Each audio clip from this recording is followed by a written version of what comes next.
Hi, welcome to another episode of the Generative Edge. My name is Don. I'm joined with my amazing co-host, Vias. Hello there. Hey, and we are so excited to be joined by two incredible leaders in this space. We have Tanuja Randeri, is the Vice President and Managing Director of EMEA AWS. Hi, good to have you in the room. Hi, good to be here. Thank you for being here. And we've got Nishita Henry, all the way from the US today as well, joining us. And she's our Global Amazon Alliance Chief Commercial Officer.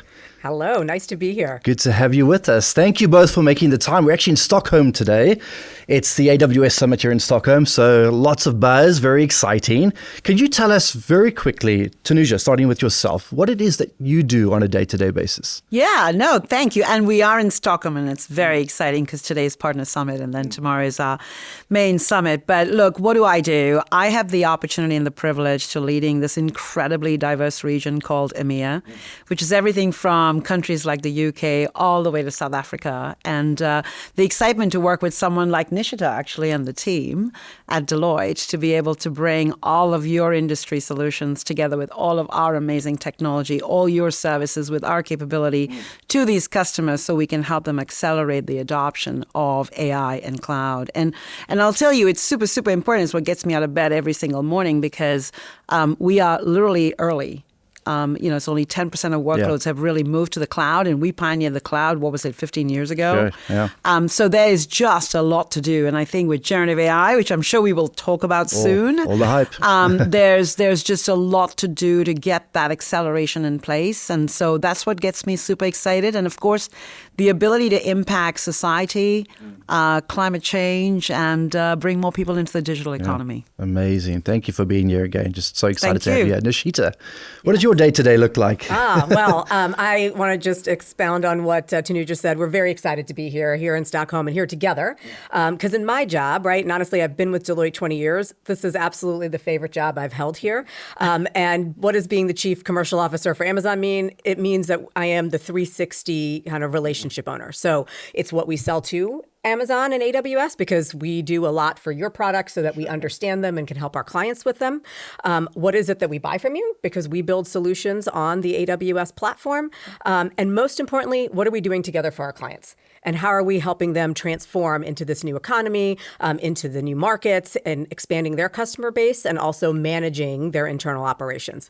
And so we work very closely together to create industry solutions, to create technology solutions that help move their business forward. I'm just going to dive in right into it because so many exciting things to hear from you. I always had this question. What's that first question I would ask you both? You probably have the widest, perhaps, access to the boardrooms. Yeah. And I always wonder what happens in the boardroom, especially when it comes to new technologies, and in this case, generative AI. What are the conversations you are seeing and what's happening today? Can you make it real for us? Look, it is, as I said, a privilege, really. I mean, to meet CEOs and chairmen and board members around EMEA. And it is a little bit different, actually. The boardroom differs from when you're in Bahrain or Saudi to when you're in South Africa to when you're in the UK. And there are, very specific cultural changes and investments that are very different, or the pace of change or where they are in their journey. But at one level, there are three common themes that you hear in the boardroom. And I think the most important theme that I hear is just right now, at this moment in time, with this technology and the pace of change that we're seeing, is we no longer need to push into the boardroom. This technology has really won the hearts and minds of the boardroom, and they're actually pulling into us as a partner to them because they all recognize that their industries are going through reinvention, their people are going through reinvention, and they want to learn and develop with us on how they can actually completely transform. I will tell you, on the one hand, productivity, on the other hand, customer experience. So that's one. How do I become a tech company? Actually, that's kind of the big thing. And I think the second big theme in the boardroom is we don't have the capability to do this. So what do we need to together as partners to go build that capability? At the customers, in universities, et cetera.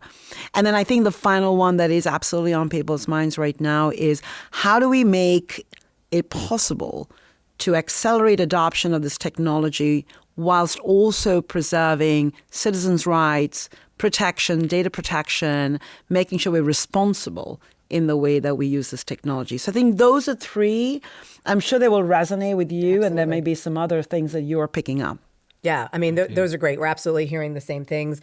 I'd say the biggest conversation is how are we future-proofing our business, right? Yeah. The future is coming fast, whether it's technology, whether it's changing geopolitical environments, whether it's changing markets. What are we doing about all those forces, and how are we as an organization prepared?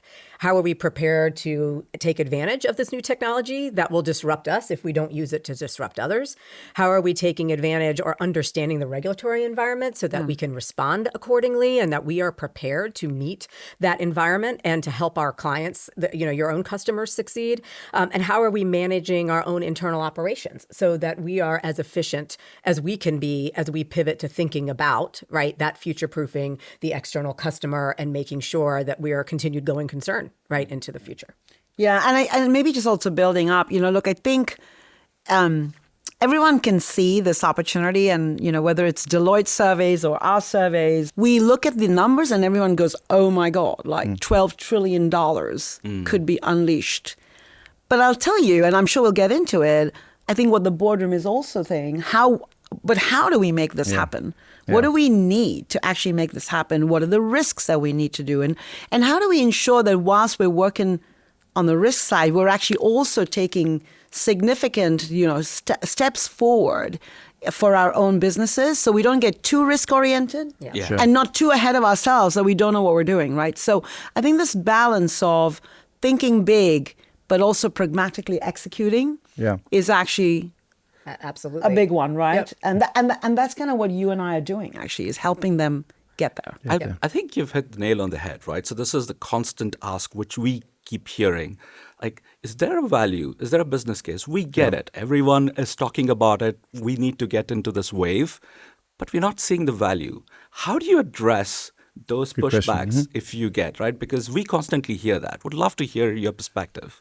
Probably start off with you, Nishita. Yeah, sure. I mean, it is an interesting question, right? I think when you are like letting 1,000 flowers bloom and doing POCs, of course you're not seeing the value, right? Because you're testing and you're understanding. Look, you have to do that in order to build trust, in order to experiment, in order to build capability, right? But I think you have to start from the top down and say, what's the business problem I'm trying to solve, right? And let's start there and say, okay, if one of the business problems I'm trying to solve is better customer service, all right, then let's let everything we do be aligned with better customer service. Whether that is solving issues at first resolution, whether that is enabling, better information to my customer service agents to solve the issue, whether that is not having an issue in the first place, right? Yeah. What are then those things that you need to put in place, and what can technology and AI help you do to solve that? So as long as you're aligned with the business problem that you're trying to solve, you're going to find a lot more value. Yeah. And in fact, if you think about, I think one of the things we recognize, I said this earlier, that only 10% of workloads have moved to the cloud. The big set of workloads are sitting in the line of business. Mm-hmm. So actually, in order to be able to accelerate there, it's not the CIO and the CTO. I mean, by the way, they're super important, and they are enabling and orchestrating the organization, but it's really your chief product officer, it's manufacturing, it's finance, it's legal, it's all of those processes that need to be reinvented. Yeah. And that requires a combination of skills, which is, I think, why this partnership is so exciting, is it brings deep industry skills, deep services skills, deep consulting skills, together with deep technical architectural skills. And that together with our customers' vision of strategy, where they're going, what they want to do. Our role is to be, I always say this, we always say this, we are missionaries, right? Not mercenaries. And right now we are here to help and challenge our customers who might be kind of going, I'm not sure yet. Yeah. But listen, I'll be honest, this is not a time to be not sure. Sure. Yeah. Like, you're just going to have to jump off that cliff, make sure you pick those partners who will be there by your side, and then go execute on the cases, right? So value creation is really about being definitive about where in your organization you can actually activate more EBITDA, greater cost improvement, better customer experience, better employee experience, right? And of course, at the end of the day, we're here for that. I mean, in Andy's latest shareholders letter, which I highly recommend, actually. He talks about we don't even know what customer experiences are going to be rethought. We don't even know what those are yet, right? So it's that building time, and so the experimentation is key. But then I will say to you as well, we need to land the real productivity improvements, particularly I will tell you here in Europe, and then make sure they get reinvested in the things that matter. Right? So, And what about this? Like, Nishita, you're pioneering in the modernization space at a global level with Deloitte. Tanuja, you see things in EMEA, and I guess I can imagine a big difference between what's happening in Africa, what's happening in Europe. What are some of the global trends, Nishita, that you're seeing that maybe also are filtering now into the EMEA space? Can we touch on that? And can you share a little bit about what you see as a trend maybe coming from the West? Over time? Well, it's interesting because Tanuja, you and I talk about this a lot, right? I mean, the cloud, right, in the movement for data to sit in the cloud really was a U.S.-based thing, and it started there, right? So the migrations happen. Now, it doesn't mean migration's still not happening in the U.S. It is, but now it's more, okay, we have data in the cloud. How do we use that data to affect business outcomes? How do we actually make sure that data is clean, it's synchronized, it is connected across the enterprise, like you said, whether it's the chief product officer or the chief marketing officer or your chief supply chain, the data is connected across there. Versus what we're seeing in other parts of the globe is we got to get the data to the cloud, right? First and foremost. 100%. And, right, but the good part is there's so much learning to take from what's already been done.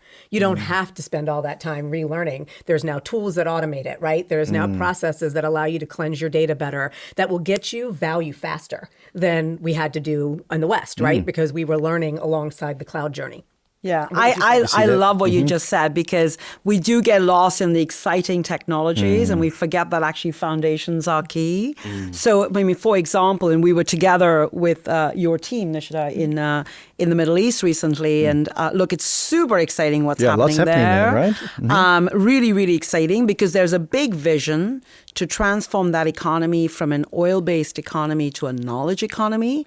That's going to take major transformation of energy, banking, capabilities, by the way, skills, which are all very critical, the government services, right? All of that will need to be transformed. And what you'll see in the Middle East is largely they're sitting in on-premise data centers still. So the first migrations have to be, okay, let's move to the cloud. We've now, by the way, invested in Bahrain many years ago now in our first region there. We went into the UAE 2 years ago with our data center infrastructure, and Saudi is launching next year. Yeah, wow. And now we've got the infrastructure.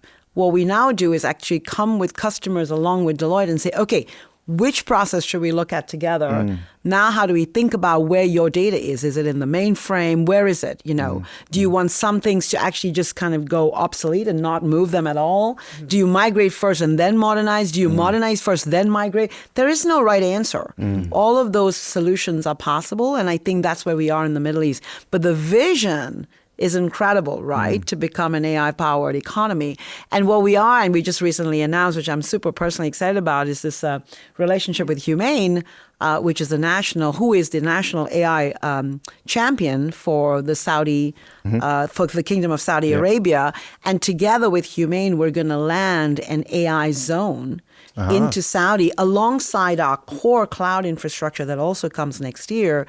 And the combination of that is going to allow us to bring the chips, the Bedrock, Amazon Bedrock, which allows us to give access to models, along with what Nishita said, the solutions on top. So Q for business. How do I query my data? How do I get natural language query into my normal processes? So super exciting and lots to learn, I think. Things are moving. And that's a really interesting journey, just listening to you both. And bringing it back to where we started in terms of the boardroom and some of the discussions and the clients that you're meeting with needing support to unpack and how to action next steps. Can you take us through an example, maybe a recent example that you are able to share publicly, of course, of exactly where we've stepped in together and done that for clients and you've seen value-added impact? Can you walk us through an example? Well, I'll start with one that we're working together with a large automobile manufacturer, right? And so boardroom level conversations, supply chains are very disrupted, right? With, global movement of goods. They aren't able to get their inventory at the dealer that the customer wants to purchase. They can't get parts to the right places in time to fix, warranty problems, concern. right? Real problems, right? Because it's affecting their revenue, it's affecting their cost, it's affecting customer satisfaction and limiting repeat buys. And so we teamed together to say, okay, how do we solve the issue of making sure the right things are at the right place at the right time? And at this organization, they already had a lot of data projects going on. Right? They were doing some data cleansing. They were trying to create data lakes. They were trying to combine data from various parts of their business, but it was slow going, right? And it was taking a long time, right? And so we said, all right, what if we were to build on it? You're already doing something there, but let's bring in, right? Let's bring in Bedrock. Let's bring in SageMaker. Let's bring in kind of the tools that then allow you to put some large language models in place to do better prediction, right, of where you're going to need parts at a certain time because you have data on, past history of parts replacements. You have data on, your customers in a certain market and what they like to purchase. How do we take all that data together and then be able to direct our supply chains, right, to get things in the right place? And we're really excited to say, right, they have dramatically improved it and have over hundreds of millions of dollars in savings and new revenue because of the information we were able to surface. I really like that example because the other thing that we, of course, as Amazon have is just a history of experience in supply chain and logistics. So it's a beautiful one because actually it brings together not only the AWS technology side of the house, but actually our core logistics and supply chain because the amount of goods that we're moving around the world and how we think about not only the movement and the availability to your point, but managing waste. Really thinking about pricing and forecasting, how do you do that better with your customers, and then on top of that, of course, sustainability. Right. How do we do this in a way that we're actually also being quite careful about energy and energy consumption? It's a really, really great example. I have another really good one, maybe going off to We love South. stories, We love stories. And this is a really nice one, by the way, because it takes me to South Africa, which I really love as well. And shout out. Yeah, we'll be at the Johannesburg Summit soon. Yes, in August. Exactly. But we're working with, and I think I can mention the name. I hope so, otherwise you will strike it, of course. But Goldfields, where they're a mining company. And actually what's nice about, the trend thing you talked about earlier, when we went into South Africa, the banks were the first to move with us. Okay. And now we're really actually entering these new industries like mining. And there, which I think is really important, is we're working together to be much more focused around the health and safety of the mining process, the employees, right? So really, really working together with Goldfields to bring AI to the data that they have to make sure that we can actually provide the signals when something's going wrong or be predictive about when someone is maybe making a mistake and they should not be, for example, removing their helmet, at that time. So I think, transforming health and safety in construction, in mining, AI can be phenomenal for that. So on the one hand, you've got supply chain, global logistics, all of that, and energy. And on the other hand, you've got employees and health and safety. I think those are two very different but very fundamental changes that are impacted by not only generative AI, but the whole spectrum of solutions. I know it's so fascinating. It's the materialistic impact it's doing on each of our lives is what is coming out very clearly. And this is where I think the trust factor becomes another important topic, right? So we keep getting this question, how do I trust this? Is this real? I mean, at what point in time I transcend into a point where I totally trust?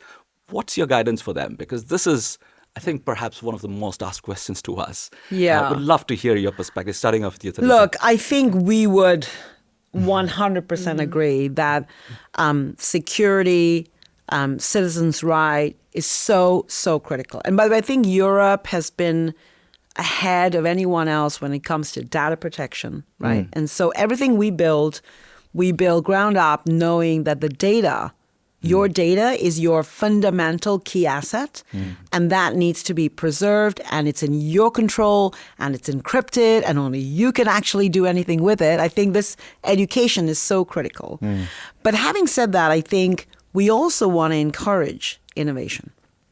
And what we cannot afford, and I will just say particularly in Europe, is that innovation and experimentation slows down because of regulation. So one of the things we hear a lot from our businesses in Europe is if you look at them spending, say, 100 euros on technology, today 40 euros of that could be spent on compliance costs. Now, Imagine if those 40 could be translated into technology and skills building, that would unleash way more productivity and growth, right? Yeah. So balancing, I think, going full on and not thinking about this to going overly regulatory is also something that we need to just figure out. And I think we are figuring that out. By the way, the EU AI Act, I think, really being careful about thinking about cross-region regulation as well, so it's not super fragmented is important. I think the government becoming adopters and role models is it from healthcare to, super important. I think there's some really great examples of that.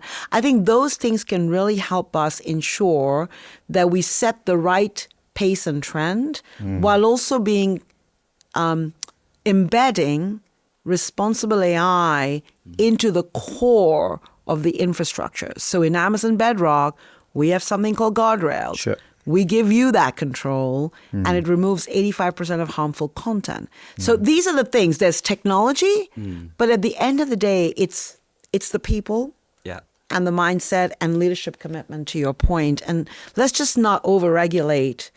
Well, certainly not the technology. I think we have to be thinking about the application. Yeah.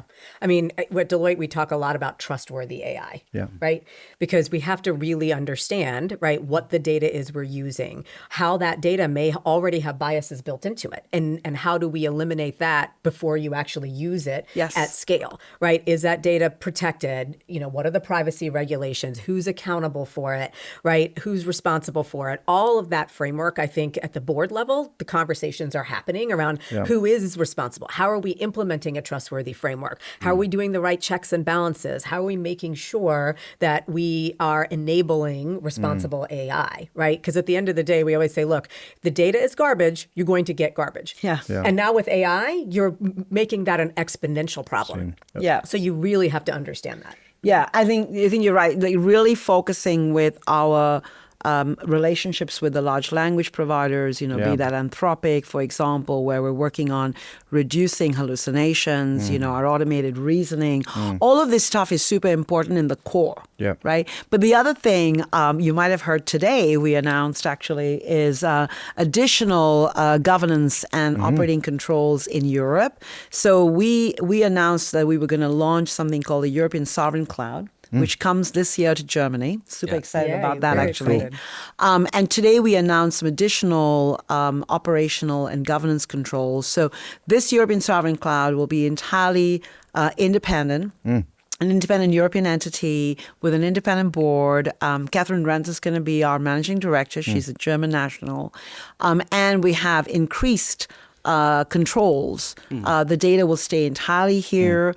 It'll be operated by EU residents, by the way, right? So super, super important. Yeah, that's good. And our security, we're going to create a security operations center here. So we are really leaning into also enabling Europe to manage these extra stringent workload sovereignty requirements that you cannot necessarily always solve with the fundamental core cloud. But both working in parallel is just going to be amazing for us to be able. So very excited about that, and actually bringing our partners into this European Sovereign Cloud to be able to execute sovereignty at the edge is going to be. And we're absolutely one of your launch partners to do that. And we're very excited to be able to bring the sovereignty conversation and the amazing amount of functionality that being on a cloud brings you. And both of those worlds can live together, which you can't always get if you're just doing localized clouds. Correct. What you do not want is a cloud that doesn't give you the full fidelity 100%. of services. And I can testify to your commitment on regulation for sure. You take it very seriously. And I know because I'm based in Prague,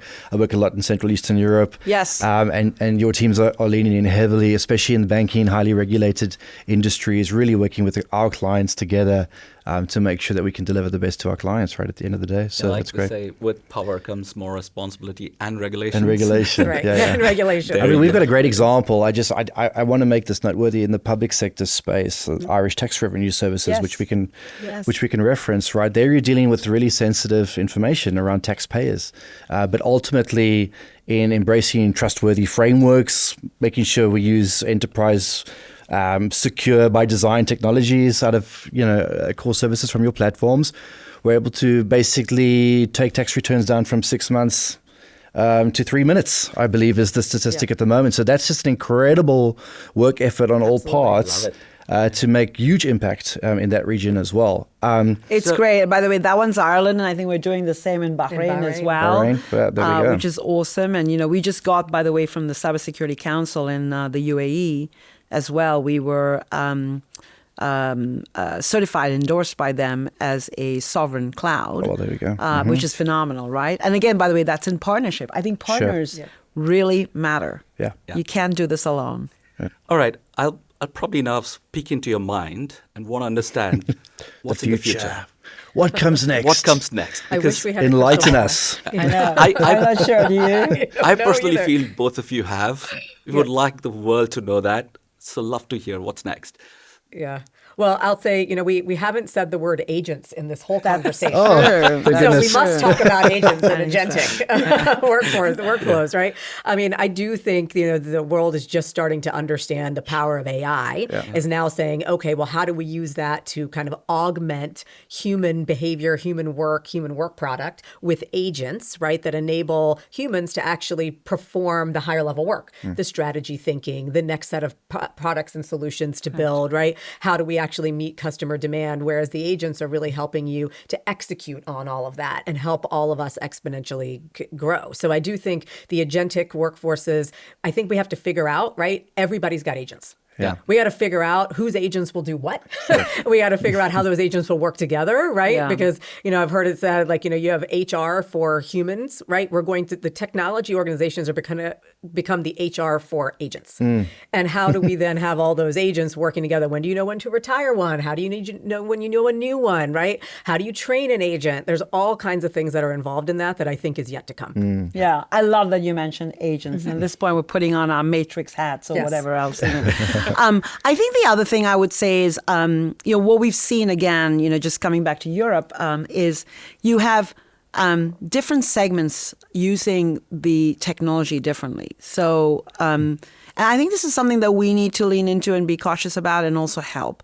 So you see startups, embedding this technology at the very core of everything they do. Sure. Right? New From the beginning. platforms, new products coming out the door in R&D, in all of the other. In fact, startups are really thinking about the digital workforce and not thinking about multiplying their workforce by X amounts because they want to make their workforce more productive, right?